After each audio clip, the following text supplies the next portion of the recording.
do not feel guilty for feeling good because you are not playing this human game like everyone else. You are not abiding by human regular laws. By human regular laws, we mean the action journey. We mean you have to pay a price to get something. No, no, no, no. That's not like that at all. Not in the vibrational realm. We are from the vibrational realm. So we play in this vibrational world and we play by vibrational rules. So when you're feeling good, that's the most productive thing that you could be doing right now. Because when you feel good, you're in concert with Source. You and Source are one in that moment. And so what Source knows, Source will put right into your mind. It will transfer into your mind. You will translate it. Do you know that you have 2 points of attraction? You have this physical body and you have a non-physical self, your inner being self, your soul self. And do you know how clutch that is? Because when you want something, your soul self, your inner being self is like, all right, we're going to become the equivalent of it. So law of attraction is literally responding to both of these point of attraction, the one in your body and the one in your non-physical self. So that's the really clutch part about that, is that your inner being has no resistance. Your inner being doesn't doubt your desire. So when law of attraction responds to your inner being is offering this bright, beautiful point of attraction where everything that you want is being assembled, because law of attraction is the engine. Law of attraction is the engine. What that means is law of attraction manages everything, means that law of attraction is the one that deals with how and the when and the where. But your job is to be the point of attraction to which it can all come to. Your job is to set up your point of attraction so that what your inner being has amassed for you can transfer over, can translate into your brain, your human brain, which is capable of so much more. Do you know that your focus is so powerful? Because when you're focusing, Source is literally focusing through you, and so Source is like calling you. Source is calling you on the phone, and Source is like, hey, come here, and it comes in the form of impulses. And when you're younger, you learn what these activities are. You understand the calling of Source because you're like really drawn to things like writing. You're drawn to sports. You're drawn to swimming. You're drawn to these activities because Source is literally telling you when you're doing this activity, you and me are in sync. So it's a party. Not only is a party, but there's leverage. That's the thing. There's so much leverage in this Source energy. There's so much leverage in alignment and feeling good. So when you feel guilty for feeling good, because that's the thing, you feel good and then you're like, oh, I feel guilty because I should be doing something else. So when you're not doing that thing, that it's like, you know what it is? It's like, you know you should be doing something else, but you don't want to do something else because you don't want to do that. It doesn't sound good. So you split energy. But if you were like, oh, I know I should do that, so I'm going to do that, and then you do it, your energy's lined up, and then you experience more contrast, but there's no real pain in that.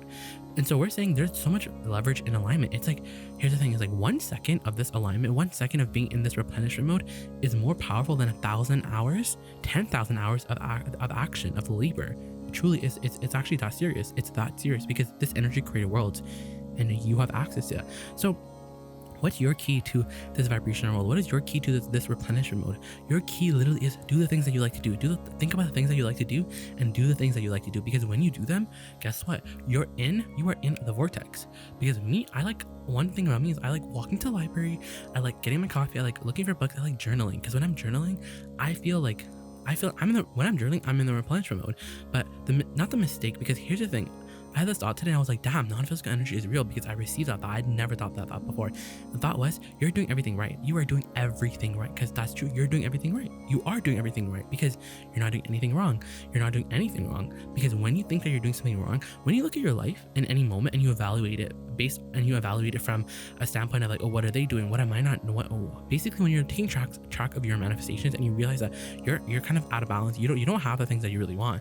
So you're like, you come to the conclusion, you're like, you evaluate it, because you learn that from problem solving at school. You're like, if there's something that you don't want that happens, you have to look at it with a magnifying glass. You have to examine the components. You have to identify the components, examine and evaluate it so it doesn't happen again. And we're saying it's the opposite of that. An action journey, yes. An action-based world, yes, that works. But in this vibrational world, whatever you give your attention to, it freaking becomes bigger. So why would you give your attention to the fact that you think that you're not doing the right thing? Because you get in this stance where you're like, I must be doing something wrong, because if I was doing something right, then everything that I would want would come. But it's not like that. It's not like that, because your inner being is not judging. Your inner being is not saying you're a flop, you're a flop, you're a flop. Your inner being is saying you're awesome. Your inner being is saying you're doing the best. You're doing the best with the beliefs that you hold. You're doing the best at your job. You're doing the best job of allowing based on the beliefs that you hold. So you kind of get in this stance, because when you get in that stance of I'm doing something wrong, even though the results that your life may look like that, the results of your life, the manifestation of your day-to-day of your life may naturally, a natural reasonable human would be like, you need to evaluate, you need to step back.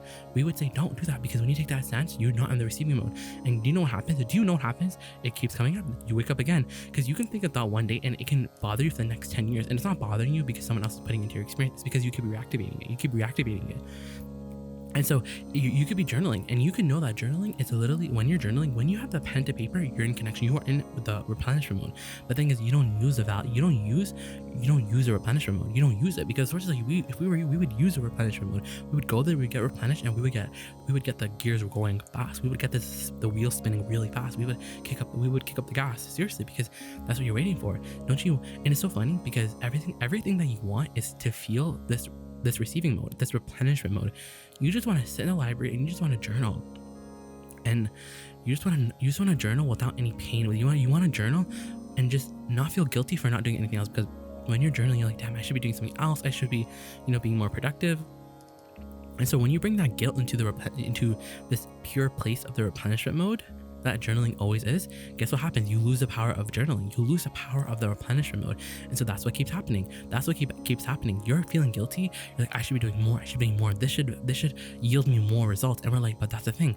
That's the thing, that you can't have that attitude without getting less of what you want, because you're donning a perspective where you're not allowing what you want. It's not conducive to your alignment. And so we say, stop feeling guilty for feeling good, because you're looking at yourself through the eyes of others. And so you can't even don their perspectives. You can just make them up in your head. And so we're like, why would you in your head make up that they're not seeing you in the way that you want? So you're like, oh, like if I want them to see me in the way that I want them to see me, because I don't like when, I think about the fact that they don't see me the way I want them to see me, then maybe I should do the things that would make me appear good to them. And then you're like, well, I don't want to do that. So you split your energy, and we're like, we don't know what to do with you because you keep splitting your energy, and we don't really care, because source is like, well, come here, eternally. And then you're like, okay, well, I want a quantum leap. If source is real, if this replenishment mode is real, I want a quantum leap. I want to get all the way over there. And we're like, that's impossible, because the only quantum leap that we know of is what you call your death experience, which is not even a real thing. Your death is not even a real thing. Death is so unbelievably misconstrued. That's the best way to say it, because when you die, all that happens is you emerge back into this non-physical self. You leave this point of attraction, you go back into the other point of attraction that you are, and you re-emerge back into your non-physical self. And do you know what happens? You leave all resistance behind in your physical experience, and guess what happens? You become everything that you ever wanted to be. All the desires that this physical life caused you to become, you leave the resistance behind, and then you're in this non-physical, and you feel in this non-physical realm, and you feel everything. You feel the fullness and the doneness of everything. You experience it all in one. It's almost like a flash. You feel surprised. You're like, wow, life is that easy. And then guess what happens? You freaking come back. We're saying that's a real quantum leap, because you think that you want everything right now. You think that you can't be happy until you have everything. You're like, I feel guilty.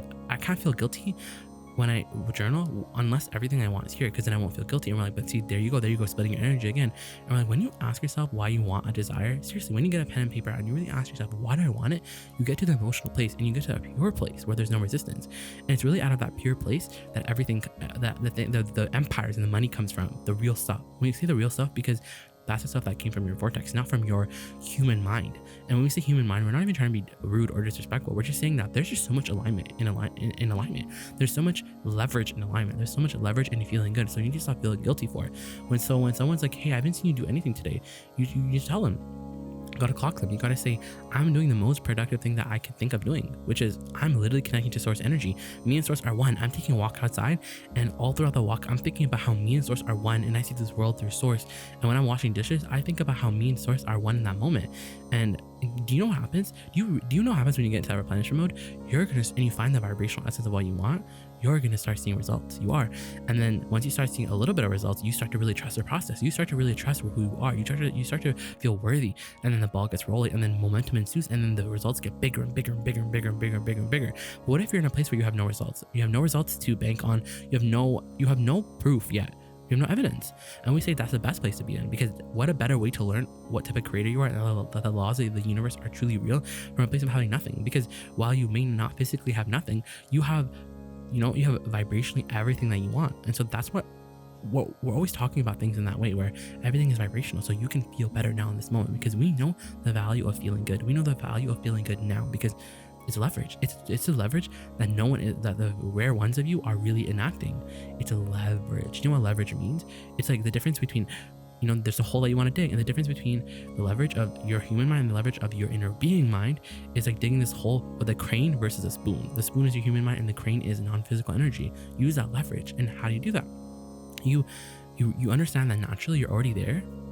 And when you're there, you milk it, because trying to get there is too much resistance, because then there's the ulterior motive, and then you start to get manifestation oriented. But we're like, when you're just there for the motion, when you realize that when you're walking, you're already there, so you do walking more. When you're in that state, that's the time to think. That's the time to get the energy up and running, because you don't need to feel guilty anymore, because now you understand the laws of the universe.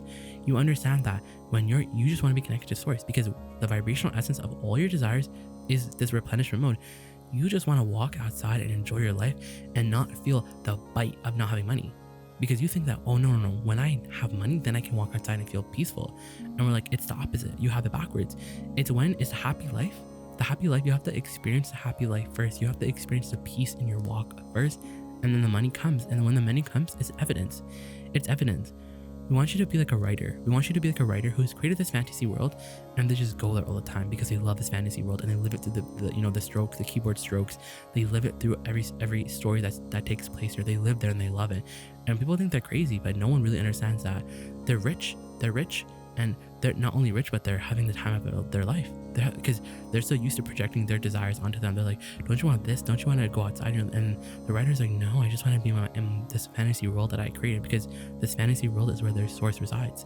Their fantasy world is where source and that writer in that fantasy world are co-creating it together, are co-writing it. And so that feeling is irreplaceable. That's what we're saying, is that the feeling of source is irreplaceable, but it's so easy. Source is everywhere. It's not even unattainable.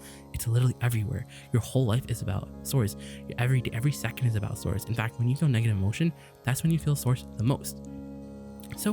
So we don't want you to feel guilty anymore. Because we want you to see the value of feeling good. We want you to know the value of your focus, and the value and the true leverage of feeling good. Because when you feel good, when you're in that replenishment mode and you leave behind your resistance, you're not feeling guilty, then you've got the formula. Then you're going to start, things are going to start appearing out of the woodwork, and it's going to defy your logic.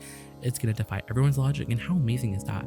You don't never want to appeal to the peanut gallery, because the peanut gallery wants you to be just like them, but not everyone's desires are the same, because your desires are your own. Your vortex is your own. No one can take it away from you. There is no such thing as competition, because you have a vibrational inheritance that no one has the key to except for you. And how are you going to get it? How are you going to get everything that you want out of the vortex?